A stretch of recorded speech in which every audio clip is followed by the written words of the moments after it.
So yesterday we had a drop, but we will again resume back from today.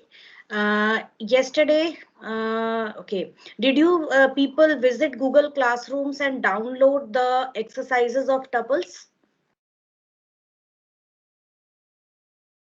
Previously, I had uploaded strings also and lists also, full exercises. The unsolved ones, which are given at the back of every chapter. So those unsolved ones are fully solved. Everything, every HOTS question as well as programming question. So please download those and please study. Please revise from there. Please practice them. Now the solutions is because in your textbook solutions are not given. So you will be in a fix like what to do. Most many a times we don't uh, get the motivation to solve problems until and unless we have answer keys for that. So you have answer keys now because all the answers are properly solved as well as tested on the Python idle. Okay, so you can just solve them yourself first of all. First you solve them and then you can check the answer whether it is correct or not. Please solve all the questions. You can take a kind of a routine every day, like 5 HOTS questions and 2 programming questions. You can take this, you can start with this routine and slowly you can go on adding the number. Like keep this schedule for every day. Okay, keep this schedule for all 5 days of a week, because solving 5 HOTS and 2 programs should not take a lot of time. You can spare time for your coaching, for your other subjects, everything, right? So please do that, because next year the question paper which you will be getting, you will have to you need to clear your concepts, because it is kind of 90% completely practical based, conceptual. Okay, theory is very less, that is hardly 10% theory is there in the paper. So please work hard and solve the questions and make a schedule, make a rough copy, a rough register, and in that register you solve 5 HOTS and 2 programs each day, right? Make it a schedule. Try not to skip even a single day. If you skip a single day, then try to complete that works day the next day, right? So please do this. This will really help you a lot, and in a month you will notice how many questions you have solved. Okay, nearly 150 in 1 month. If you calculate on based on 30 days, you would have completed around 5 into 3 15 150 questions in 1 month, 150 HOTS questions in 1 month. Okay, and about 60 programs in 1 month, which is a lot अगर daily करोगे. Okay, so start it with a less amount. 5 HOTS should be okay and 2 programs should be okay, because right now the complexity of programs is not very high at your level. So you can start with that, and slowly as you gain pace, as you gain momentum, you can increase the number of HOTS to 7 HOTS and 3 programs, or maybe 4 programs in a day. So that way also you can adjust it, but don't miss a single day. This is a very good way. This is the best way to practice and be in touch with computer science. Okay, so you don't have to spend the whole day on computer. You just take out half an hour time or 45 minutes time and just solve the question. I'm sure in one day at least 45 minutes time you definitely might be getting. Okay, theory you can pick up around 10 to 15 days before your exams, but I'm sure that if you are practicing the HOTS questions, definitely to solve it you will be reading the concept. तो concept भी आपका साथ साथ में clear हो जाएगा, right? So you don't have to worry about learning or mugging up anything, because there is nothing to cram in this. Okay, all you have to do is understand the concept and solve the problems. So please do that. This will help you a lot, and please download those solutions. Till now I'm also in the process of solving other questions of other chapters, so I'll be giving you the programming questions also, the programs of tuples, as well as dictionaries also I'll be solving and giving it to you. So all chapters I will be solving and giving it. And the practical book, please pick up the chapters which we have already completed, and please complete your practical book. That will also help you in practicing. Okay, you will not have to spare separate time for learning or studying computers. You can just keep a schedule for your practical book, set a target based learning always helps. Okay, so you set a target for a particular time and you just set a target that within 1 week I will complete conditional and iterative statements practical book exercises. So you can part by part take up each module and you can complete that, right? Okay, so now you have to complete your practical book also. So I'll be checking it in the month of January. So please start completing all those chapters which we have completed so far. You have to take up those. In practical book, you won't have anything from theory chapters. Only the practical chapters are covered, right? Fine. Let's move on to our today's class. So today, now as in the previous class, we had already seen dictionaries, what are dictionaries and some ways of creating dictionaries where we saw some complicated methods also, right? This method, the first one which I told you, it doesn't accept the first method which is there, which you can see over here, using the dict function and using the equals operator over here to specify key and value pairs. Here the keys can only be strings, okay, not numeric. You cannot have numeric strings over here. This is the only method which doesn't accept keys as numeric values, okay, but rest all the methods will accept keys as numeric values. So you can just try them out on your Python idle and check it. Next is, today we are going to discuss characteristics of a dictionary. So what are the various characteristics? It is very essential to learn the characteristics of a dictionary because that will help us to solve many problems. It will help us in solving application based questions as well as conceptual hot questions. Keys of a dictionary must be of immutable types such as a string, number, tuple, etc. So very first requirement is keys of a dictionary should be immutable types. We will just try it out over here.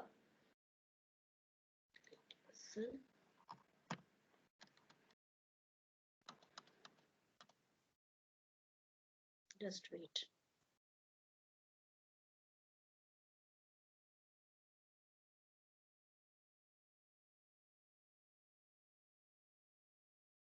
So I'm writing here. I'm creating a dictionary D1 and over here for keys I'm using list. Okay. List is a mutable data type. First one is this, second one is this. Right? When I press enter, you can see unhashable type list. Right? Because lists are what? Mutable data types. Dictionaries do not accept mutable data types over here. I want you all to find the reason for this. Your homework is find the reason for this. Why is it that lists or mutable data types, mutable data elements cannot form the keys in a dictionary? Okay, so that is a homework for everybody. And in our next class tomorrow, we will be first discussing this question, right? But if you have a mutable data type here, sorry, immutable data type here, that is allowed. You can see that here this is allowed. Immutable data type, immutable data is allowed to be a key, whereas mutable data is not allowed to be a key in a dictionary. Second point, if you try to give a mutable type data as key, Python returns error unhashable type. That is, it cannot convert it using the hash function, right? Because there is one hint I will give you. You have seen that lists are mutable data types and they contain an extra level of indexing. Okay, that is, if I just tell you, there was already an, if you take the list instance, it contains a field named item. Okay, object. So list object, so it contains a pointer to the actual list object, which is a collection of pointers to various elements within the list, right? Whereas in tuples it is not so.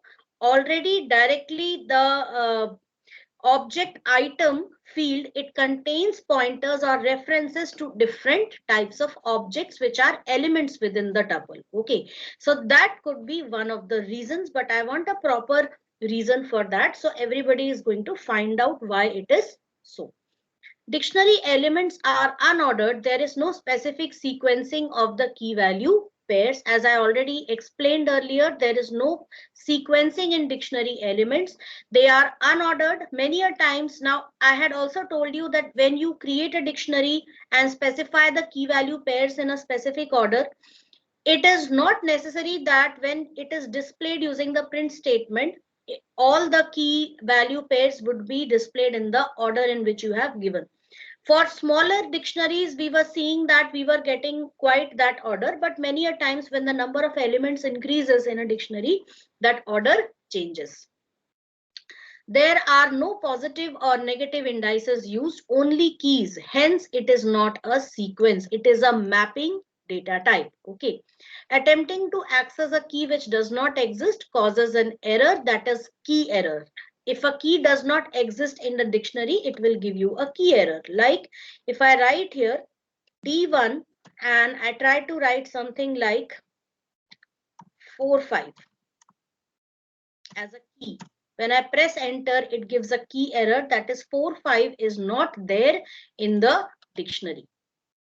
Indexed by keys, not numbers. Keys can also be tuples if they contain values of non-mutable types. So you can see that these tuples can be used as keys provided they contain values which are immutable, not mutable. That is, if a tuple contains a list within itself, it cannot be used as a key. A tuple can be used as a key only when it contains all the immutable data. Keys can also be tuples if they contain values of non-mutable types. Keys must be unique. Yes, if you cannot have more than one keys in a same dictionary which is same. You cannot have the same key in the dictionary, right? Keys have to be unique, but values can be different. Like if I try to create a phone book here,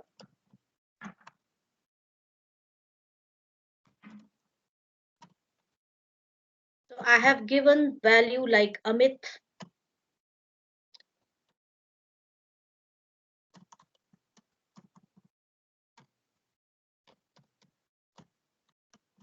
And I'm giving 1, 2, 3, 4 for Rohan. So that is accepted. Okay. But if I try to add another value here, another key and its value pair, another a secondary phone number of Amit. Okay. Here, what happens is it is not added. It is in fact just replaced. The previous value is replaced by the new value, right? So if I create phone book again, and I'm going to copy all these values, and to this I'm going to add another value for Amit.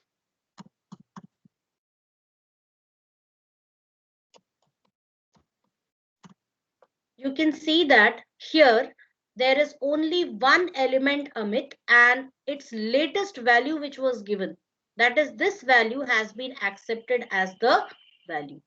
So dictionary even if you are providing duplicate values to dictionary, not values, duplicate keys to the dictionary, it will only accept the key once. Okay, so this is a very good feature of dictionary. It doesn't give you any error message, rather it rejects one of the values. Okay, and it only uses the latest value which is being given later in the dictionary.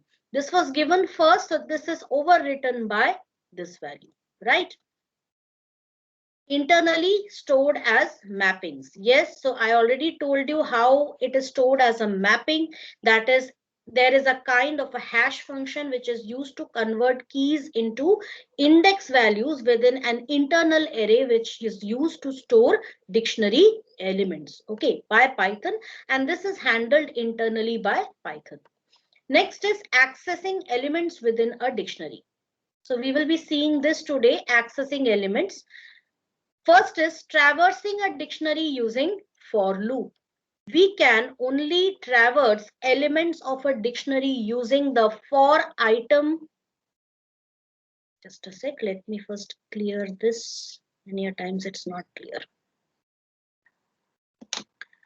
You can only access it using this variant of for loop, for item in collection.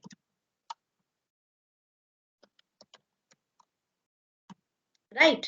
So here how you will be using it, for key in dictionary.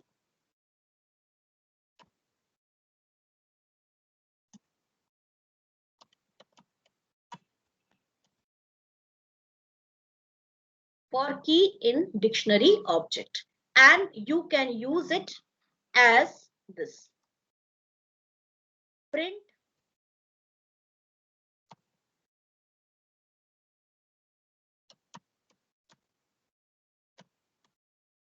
if you write it like this, what will be printed? The value will be printed. How? Let's see it. Suppose I have a dictionary. Let me just copy this phone book dictionary over here. So we have this phone book dictionary here.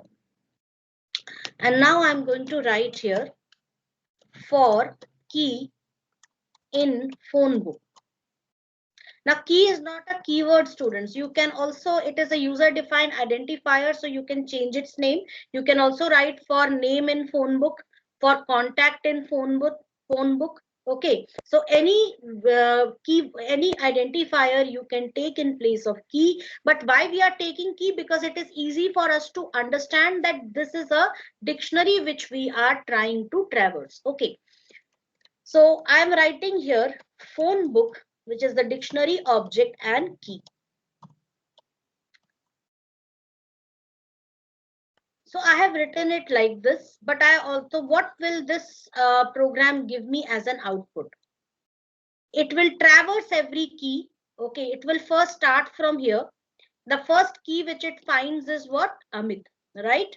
And you are writing print phone book key. That is, if I write phone book Amit,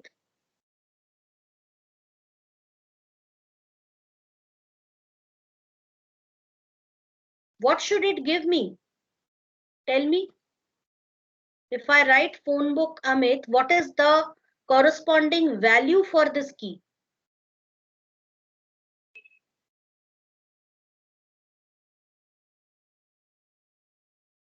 Yes, come on, tell me.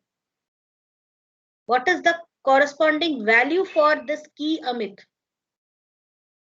1, 2, 3, 4. 1, 2, 3, 4, exactly. Okay, so this is the value which will be returned if you write print like this. But if I want the answer to be like this, Amit, this is how I want the output to be.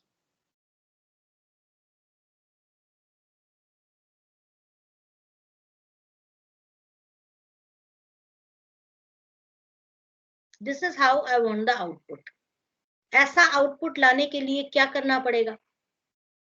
What change will I make in this statement? You have to make the change only in this print statement. You will write print. Firstly, Amit, you are writing, that is Amit, Sujal, Rohan. All these are the keys. So you will write key here, comma. Then I want a colon in between. So I will write colon within double quotes or single quotes. And then I want the value. So value I will get from writing it this way. Name of the dictionary object followed by key. Got it? So this is what we are going to do. So you will be getting the key over here followed by a colon and then the value corresponding to the key. Remember, this is the value of the key.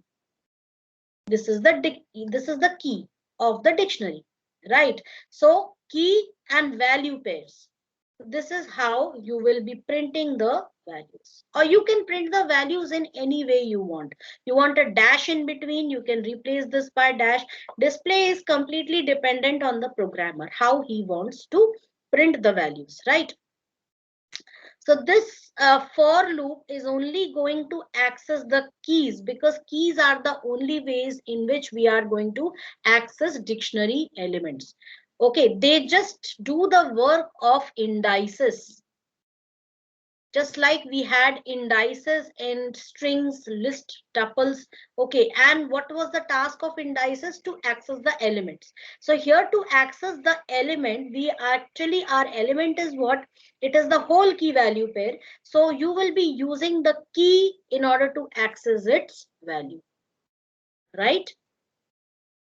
Let's write a small program for doing this. Write a program to create a phone dictionary for all your friends and then print it. So we have sample data over here, right? Now I'm sending you this program. You will be writing the program and sending me the answers on my email, just like before. So here goes the program, the question, and I'm sending you the sample data also.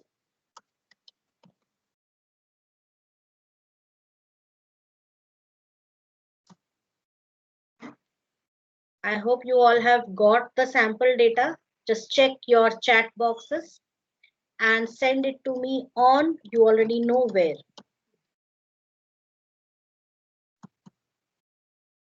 Please save my email address. Whatever correspondence you want to make, please do it through this email ID. Okay, please do that.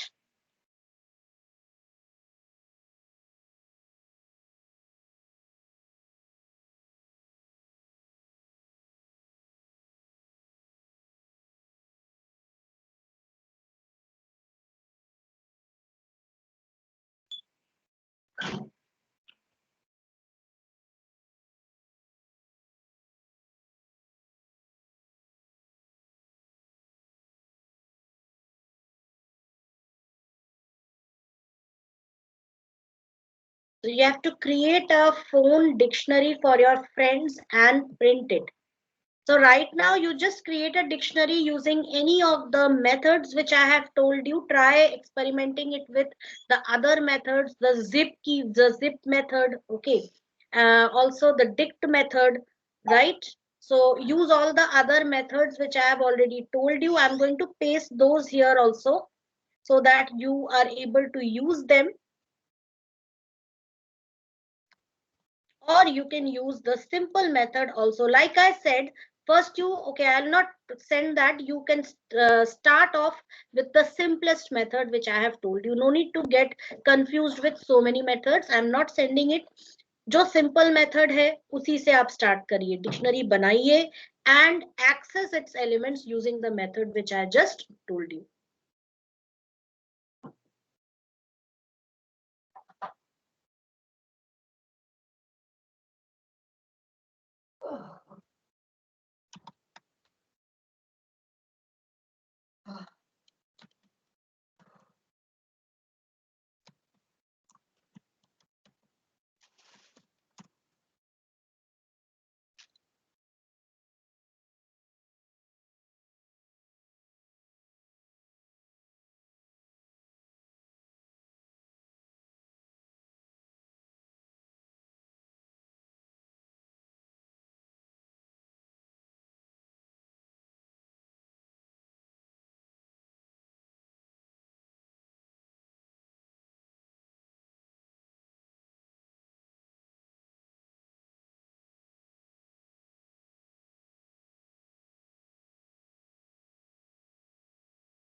Hurry up, students. You should not take so much time.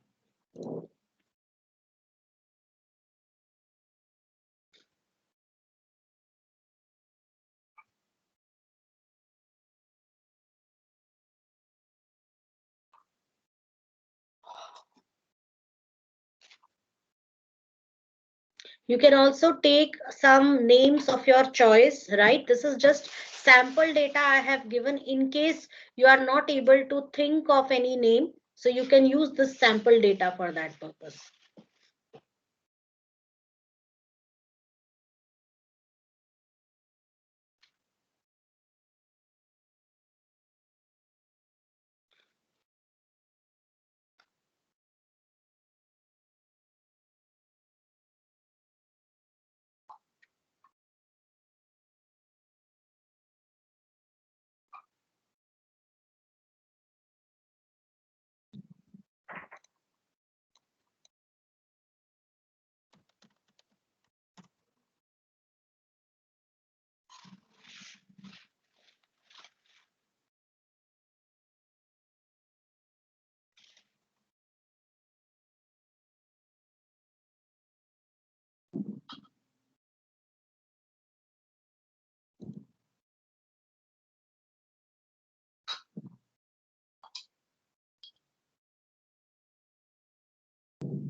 Students, hurry up.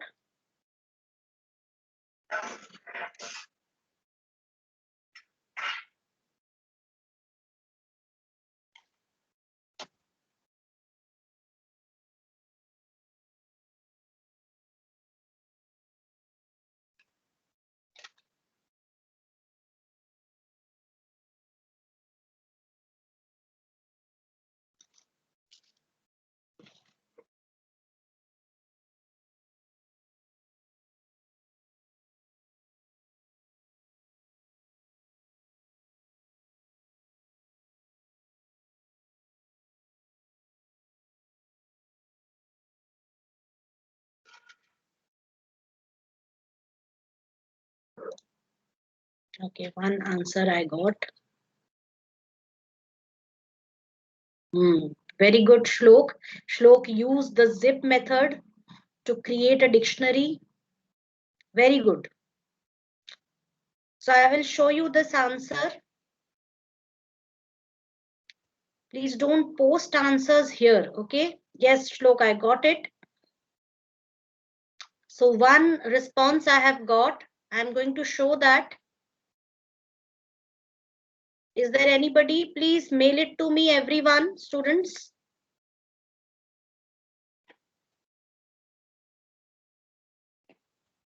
Only one answer I got so far. It's a very simple question. You can create a dictionary using the simplest method which I had told you right at the beginning of dictionaries.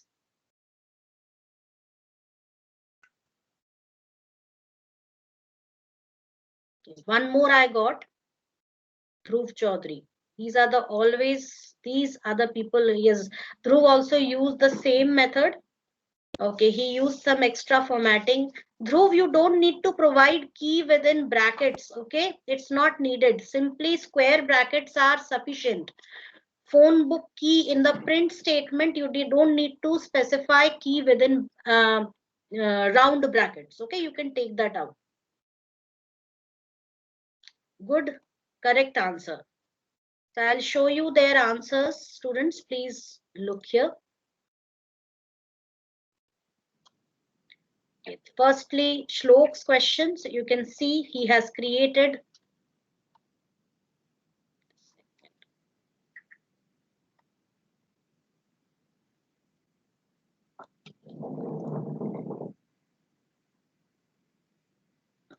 You can see over here how he has created it. So he has used the zip function and Then using the method which I said, he has printed all the values. Very good. Next is Dhruv Chaudhary's answer. You can see it over here, bit more visible. So they both have used this zip function as well as the dict function, and everything is correct. He used an extra /t, that is horizontal tab, also to provide more spacing in between. Dhruv, one more thing you can do with this. Just a sec. I will suggest the corrections here.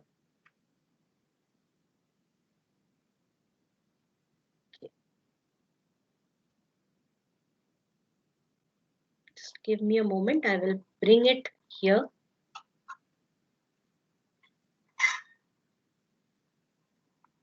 One more correction I will suggest here. That correction is this part. You can simply write it as,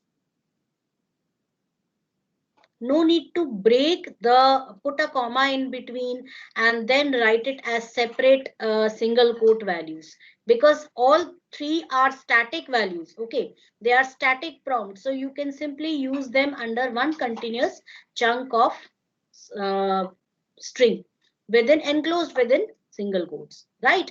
And this key part also, instead of writing key within parenthesis, you can omit the parenthesis and simply keep the square brackets. Okay, that is sufficient, right?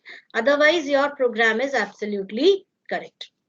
So these are certain things, students. The more you do it practically, you will understand it better. So only 2 students send me the answers. Fine. So let us create a program now. So we will modify this program now to create a dictionary programmatically.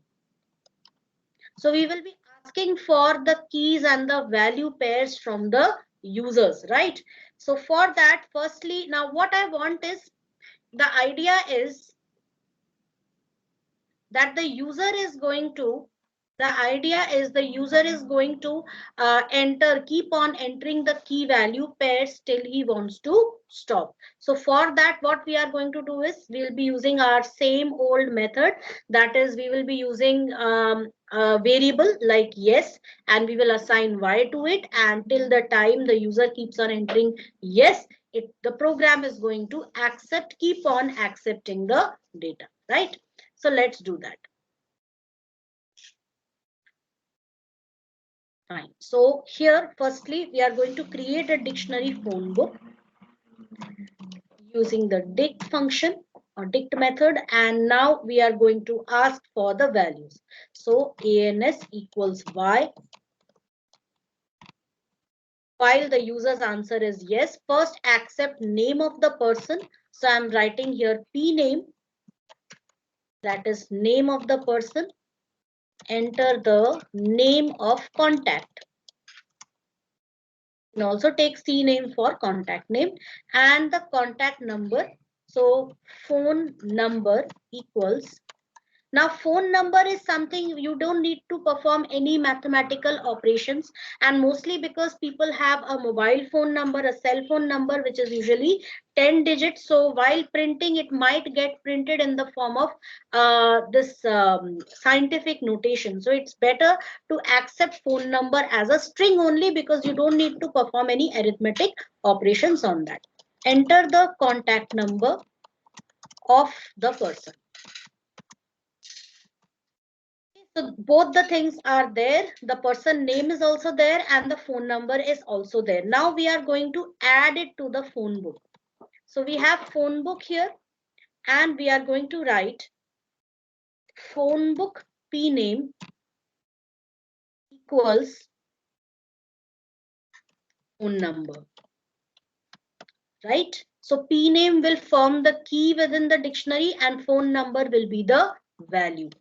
You will ask for the yes or no, want to continue accepting data.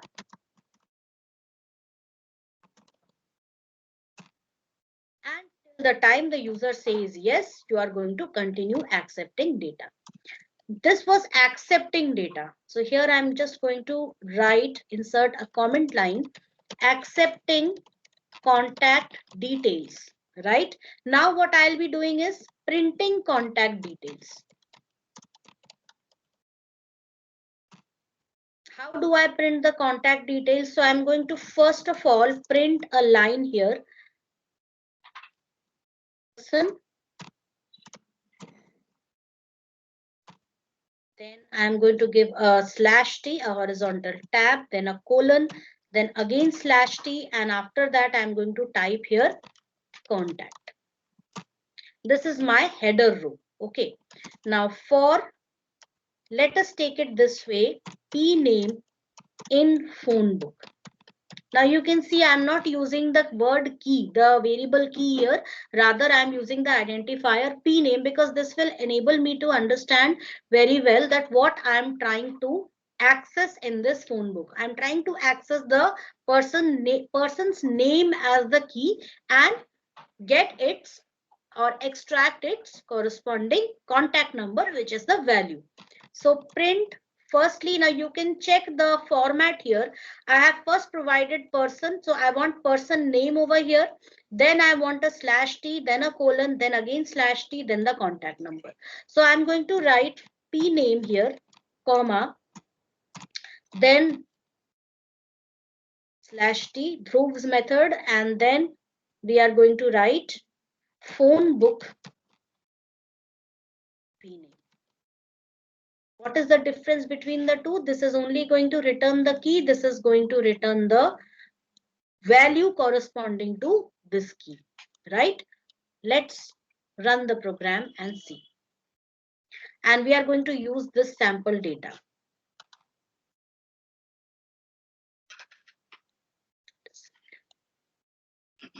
Yes. So the data is first is Rabia, contact number 4563217. Accepting data, yes. Murugan, and the contact number is 3241567. Accepting data. Okay, I missed out on entering something, but you still can see how the data is going to be printed. By mistake, I just pressed enter instead of yes, and it just stopped accepting the values, and it simply printed the output. And you can see that the output is in a proper tabular format over here. Is it clear to everybody how we can do this?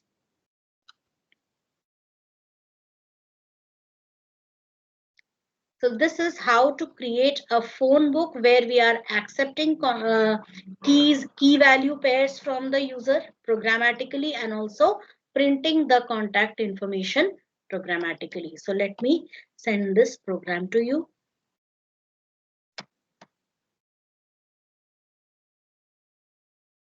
You can check the program. I've sent it to you. Right? Okay, that way it won't be working. So I'll better paste it over here. Then I'll share this file with you.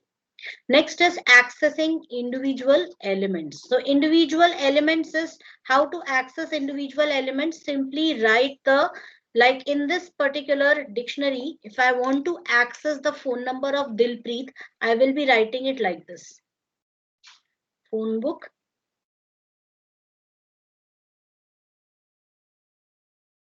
Dilpreet. Right? And this will give me the phone number of Dilpreet. Right? So I can access the values used individual elements. I can access in this way. Accessing keys only. Now, if you want to specifically access only keys and values, what to do? Like I have the phone book here.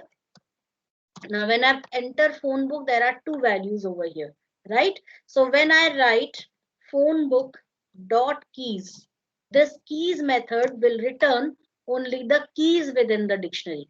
So you can see dict keys, which is a tuple consisting of, which is actually a set which consists of, which gives you the two values, that is the keys, the names of persons. And if you write phone book dot values method, it will return the values within the dictionary. Got it? Phone book keys and phone book dot values. So how to accept keys? Dictionary object dot keys method. And how to access the values? Dictionary object dot values method. Right? Converting keys and values into list. Now how to convert keys and values into list? So over here what we are going to do is we are going to create a list of persons and contacts. Okay, so person can be a list. So within the list function I'm going to write here phone book dot keys. Press enter. If you just check out persons, it is a list now consisting of only the keys within the dictionary, and contact equals, again I'm creating a list phone book dot values. Press enter and I just type contact and it is a list. You can also convert it into a tuple. Okay, so just you have to use the tuple function outside phone book dot keys or phone book dot values. These were the various methods of accessing elements within a dictionary. We also checked out a program which is used to create a phone book.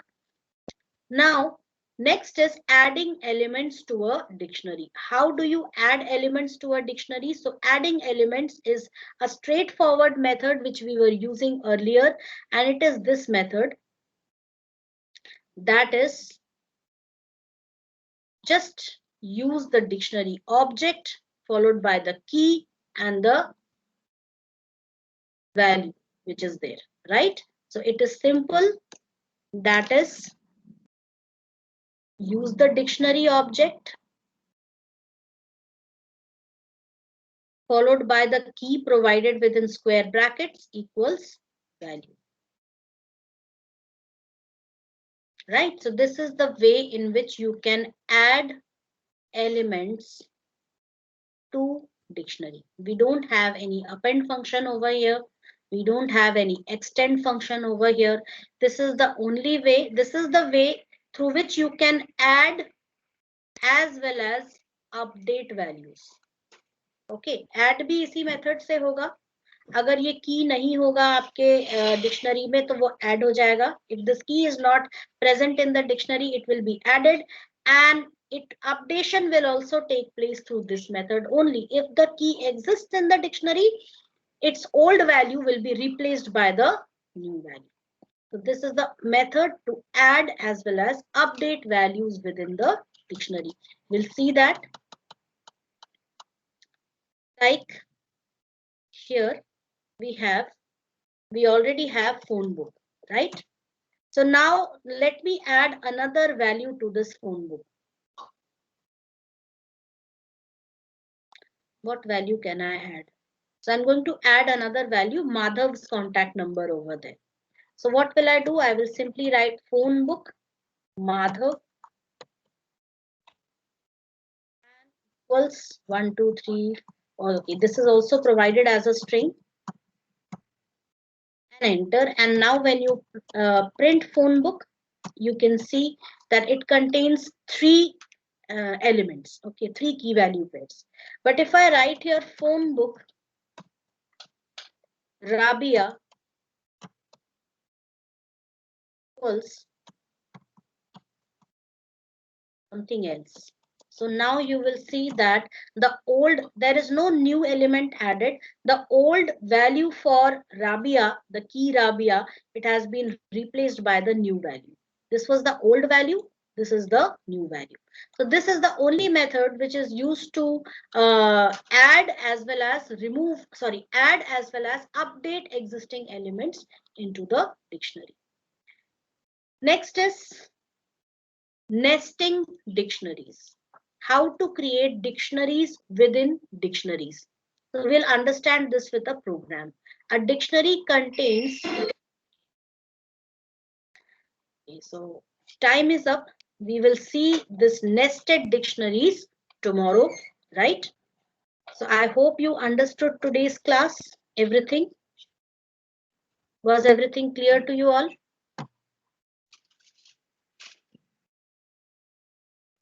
accessing dictionaries, traversing dictionaries, adding elements programmatically to the dictionary, and also printing elements programmatically in any specific format which we want.